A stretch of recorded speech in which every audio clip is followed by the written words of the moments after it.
Veins తో బాధపడుతున్నారా? భారతదేశంలోనే బెస్ట్ ట్రీట్మెంట్ అందించే ఏకైక హాస్పిటల్ ఏవిస్. నమస్తే అమ్మా. నమస్తే తల్లి. హ్యాపీ హోలీ అమ్మా. అమ్మా మీకు కూడా హోలీ శుభాకాంక్షలు. అమ్మ, హోలీ అంటే full of colours, full of bhang festival, full of vibrant festivals అట్లానే అనుకుంటాం. కానీ అసలు సనాతనంలో చూస్తే కనుక హోలీకి పరమార్థం వేరే ఉందమ్మా. ముఖ్యంగా మధురై అటు సైడ్ ఆల్మోస్ట్ ఒక 40 days ఏమో చాలా గ్రాండ్ లెవెల్లో చేస్తారంట. అవన్నీ విశేషాలు ఈ రోజు తెలుసుకుందాం. అసలు మీరు ఇందాక ఆధ్యాత్మికంగా ఒక మాట అన్నారు కదా, అసలు దీనికి పేరేమిటి? హోలీ అంటున్నాం కానీ మనం దీని పేరు హోలీ. ముందు రోజు ఏం చేస్తారు? ఇవాళ రంగులు వేసుకోవడానికి ముందు ఇప్పుడు కాముని కాలుస్తాం, కామదహనం. కామదహనం అది కదా ప్రాధాన్యం. కామదహనం అయ్యాక వచ్చేటటువంటి ఉత్సవం హోలీ. హోలీ ఫాల్గుణ పూర్ణిమ మనం కామదహనం అయ్యాక చేసుకునే ఉత్సవం. కామదహనం అంటే ఏమిటి? కామదహనం, కామము అంటే కోరిక. కోరిక ఏ కోరికైనా సరే. ఇప్పుడు మనకి లోకంలో ఒక దురభిప్రాయం ఉంది, కామం అనగానే స్త్రీ పురుష సంబంధమైన ఆకర్షణలకు సంబంధించింది అని. అదే కాదు, నాకు ఇప్పుడు ఐస్ క్రీమ్ తినాలనిపిస్తే అది కామమే, మంచి చీర కట్టుకోవాలనిపిస్తే కామమే, సినిమా చూడాలనిపిస్తే కామమే. డెస్పిరేషన్ లాగా కాదు, వాంటింగ్నెస్, కోరిక. ఏ కోరికైనా సరే.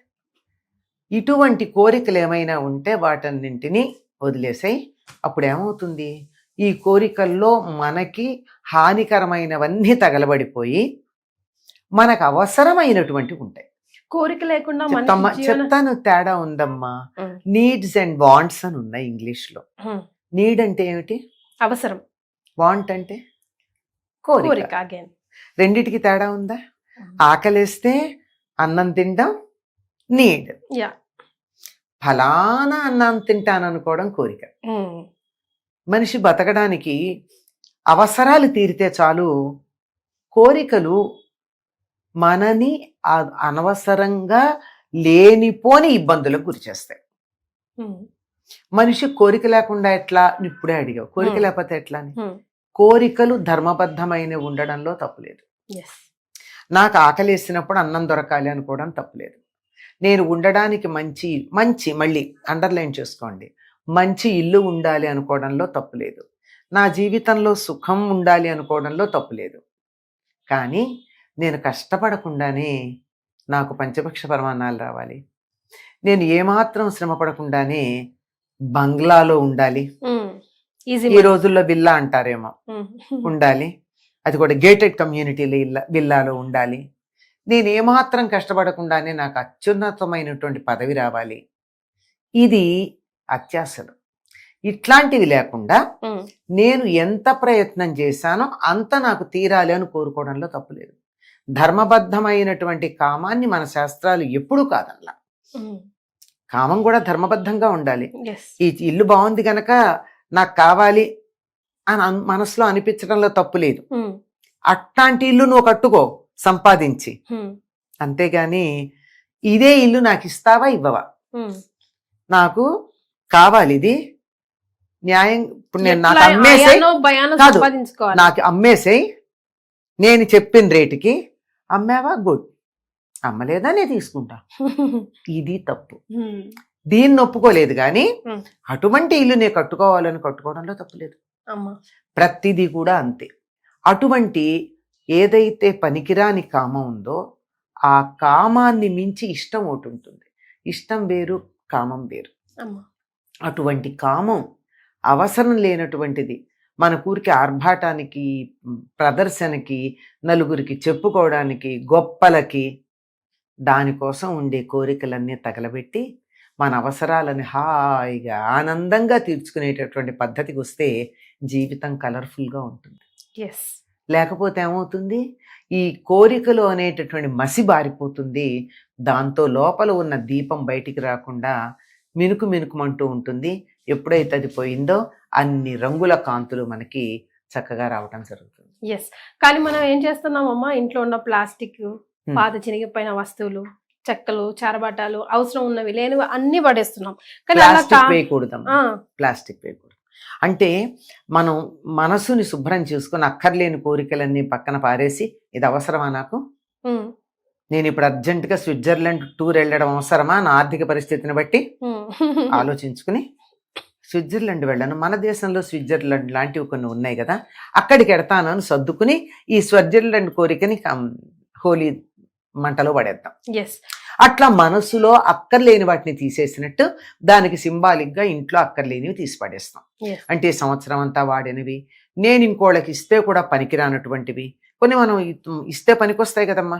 నేను కొత్త ఫ్రిడ్జ్ కొనుక్కున్నాను, పెద్దది, చిన్నది ఉంది ఇంట్లో, మన ఇంట్లో పనిచేసే వాళ్ళకో మరొకళ్ళకో కొనుక్కోలేని వాళ్ళకమ్మా, కొత్తగా నీ కూతురుకు పెళ్ళయింది కదా, ఈ ఫ్రిడ్జ్ ఇచ్చేసేయి, తర్వాత వాళ్ళు డబ్బున్నప్పుడు కొనుక్కుంటారు, ఇచ్చేయచ్చు. అంతేగాని పాడైపోయింది దాని మీద 10,000 పెడితే గానీ బాగుపడదు అనుకున్నటువంటి ఫ్రిడ్జ్ తీసుకెళ్లి వాళ్ళకి ఇస్తారా? ఇవ్వరు కదా. ఇచ్చేప్పుడు బాగు చేయించి ఇవ్వాలి. ఆ రకంగా పనికి రానివి ఏవైతే ఉన్నాయో వాటిని ఇతరులకు ఇవ్వగలిగినవన్నీ ఇచ్చి మిగిలినటువంటి వాటిన్నిటిని అందులో పడేయాలి. అదమ్మా హోలీ నాడు చేసేటటువంటి పని. అంతేగాని ప్లాస్టిక్ అస్సలు వేయకూడదు.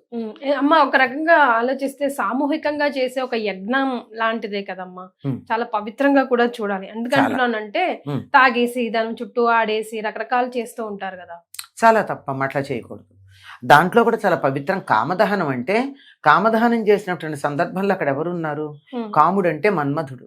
శివుడు మన్మధుడిని దహించినటువంటి రోజు అది. శివుడు మన్మధుడిని దహించేసిన తర్వాత ఏం జరిగిందమ్మా? పార్వతిని పెళ్లి చేసుకున్నాడు. అంటే ఏమిటి? భౌతికమైనటువంటి రూపరేఖల్ని చూసి ఇష్టపడడం కాక ప్రేమ అన్నదానికి కామం అడ్డు రాకూడదు, అప్పుడే దాంపత్యం బాగుంటుంది. పెళ్లి చేసుకున్నప్పుడు ఇద్దరు అందంగానే ఉంటారు, ఒకళ్ళు బాగా నచ్చుతారు, అంతా బాగుంటాయి. 4 రోజులు పోయేటప్పటికి ఎదుటి వాళ్ళల్లో లోపాలు కనపడడం మొదలు పెడతారు. ఉన్నా లేకపోయినా, ఉంటే ఉండొచ్చు లేకపోవచ్చు కూడా, లేదా ఏదో కారణంగా అవకరాలు వస్తాయి. ఆడపిల్లలు డెలివరీ అయిన తర్వాత అంతకు ముందున్నంత అందంగా ఉండలేకపోవచ్చు, ఏ యాక్సిడెంట్స్ జరగచ్చు, ఏదో ఇబ్బందులు రావచ్చు. మరి అంతకు ముందున్న శరీరాకర్షణ వల్ల కలిగినటువంటిది ఇలాంటివి జరిగాక ఏమవుతాయి?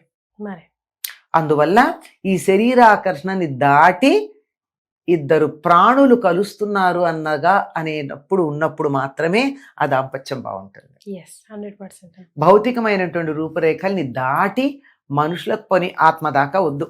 మనస్సు, ఒకరి మనస్సు ఒకరు తెలుసుకుని ఒకళ్ళతో ఒకళ్ళు చక్కగా కలిసి ఉండడానికి, భౌతికతను అసలు రూపురేఖల గురించి ఆలోచించకుండా కలిసి ఉండడానికి సిద్ధపడడం కామదహనం చేసుకున్నాక జరిగే వివాహం. అది శివపార్వతుల వివాహానికి ముందు జరిగినటువంటి కామదహనం జరిగింది ఈరోజు. కాబట్టి అంత పవిత్రంగా చూడాలి మనం కూడా, చాలా పవిత్రంగా. శివుడి యొక్క కంటి మంట నుంచి వచ్చింది. దీన్ని చూసిన తర్వాత ఏమర్థం చేసుకోవాలి? లేనిపోని హావభావ విలాసాలతో ఆడపిల్లలు మగపిల్లలు ఒకళ్ళనొకళ్ళు రెచ్చగొట్టుకోకుండా ఉంటేనే దాంపత్యం బాగుంటుందన్న సంగతి గుర్తుపెట్టుకోవడానికి హోలీ చాలా, కామదహనం గొప్ప సంకేతం. హోలికా స్టోరీ ఒక్కసారి గుర్తు చేసుకుందామా అమ్మ? హోలిక అనే రాక్షసు ఒకటి ఉండేదట. అది చిన్నపిల్లని పట్టుకుని తింటూ పోతూ ఉండేదట. దాంతో రాజుగారు చిన్న ఏర్పాటు చేశారు. ఎంతమందిని పట్టుకెడుతుందో ఒకటో తెలియక రోజుకు ఒకళ్ళని ఇస్తానని చెప్పాట. మిగతా పిల్లలు కాస్త జాగ్రత్తగా సిస్టమేటిక్ గా ఉంటుంది, రావడం కూడా. గుడ్డిలో మెల్లనుకున్నాడేమో రాజు. అయితే మరి ఆయన దాన్ని అదుపులో పెట్టలేకపోయాడు. మరి ఒకసారి ముసలమ్మ వంతు వచ్చిందిట. ఆవిడ అడవిలోకి వెళ్ళి ఒక ఋషిని అడిగిందిట, నా వంతు వచ్చింది, నా మనవాణ్ణి పంపించే వంతు, దాన్ని రక్షించే పద్ధతి ఏమన్నా ఉందా నా మనవాణ్ణి అంటే, నీ మనవాణ్ణే కాదు అందరినీ నేను రక్షించే మార్గం ఉంది, ఎవరూ నన్ను అడగలేదు, నేను చెప్పలేదు ఇంతవరకు. ఆ హోలిక ఎవరన్నా తిడితే తట్టుకోలేదు. అంచేత ఊళ్ళో వాళ్ళంతా తిట్టండి, అది చచ్చిపోతుంది ఆ తిట్లకి, అప్పుడు మీరు సుఖపడతారు అని చెప్పాట. సింపుల్. అందుకని ఈవిడ వచ్చింది, ఊళ్ళో అందరినీ పిలిచింది, ఎవరికి చేతైనట్టు వాళ్ళు బ్రహ్మాండంగా, మన కొంతమంది రాజకీయ నాయకులు ఉన్నారు కదా, అట్లాంటి వాళ్ళందరినీ తీసుకుని వెళ్ళి బ్రహ్మాండంగా మీ కోరిక తీరా ఇక్కడ తిట్టుకోండి అని చెప్పారు. దాంతో ఒక్కొక్క తిట్టు కదా అలా అలా అలా అలా కూలిపోయిందట. మొత్తానికి అందరూ తిట్లు అయ్యేటప్పటికి అది పడిపోతే దాన్ని తగలబెట్టారు. మళ్ళీ అది అక్కడి నుంచి లేచి రాకుండా అని చెప్పి అందరూ పిల్లలు ఏం చేస్తారమ్మా, పిల్లలకి ఏదైనా సంతోషం కలిగితే ఘా అని అరుస్తూ ఉంటారు. అలా కేకలు వేసుకుని చేతిలో ఉన్నవన్నీ ఒకళ్ళ మీద ఒకళ్ళు విసురుకుంటూ ఆనందంగా ఉన్నారు. అదే రంగులు విసురుకోవటంగా ఆ దుఃఖం పోయి రంగులు వచ్చాయి అని చెప్తారు. ఇట్లాంటిదే బర్మా మొదలైన దేశాల్లో కూడా ఇటువంటి కథలే మనకు లోకంలో ఉన్నాయి. వాళ్ళు 3 రోజులు చేసుకుంటారు. మధురైలో 40 days ఆల్మోస్ట్. ఇక్కడేమో అది మనకి సెలబ్రేషన్. మధురైలో అసలు ఇలాంటి పెద్దగా ఏముండవు. అక్కడ ఎంతసేపు ఆనందంగా అందరూ కూడా రాధాకృష్ణులుగానే భావన చేసుకుని తిరుగుతూ ఉంటారు. అసలు మీరు రాధ కాదు అని ఎవరిని గురించి అనుకోలేం. మరి ఆడపిల్లలందరూ రాధల్లాగానే మగపిల్లలందరూ కృష్ణులు లాగానే వాళ్ళు తయారైపోయి అసలు ఎంత ఉత్సాహంగా ఉంటారో. ఎప్పుడన్నా వెడితే అసలు మధుర చూడాల్సింది హోలీ సందర్భంలోనే వెళ్ళి చూస్తేనే చాలా బాగుంటుంది. అంత అద్భుతంగా ఉంటుంది అనమాట. మనం అంతా బృందావనంలోనే ఉన్నాం అనిపిస్తుంది. మధుర అంతా అంత బాగుంటుంది.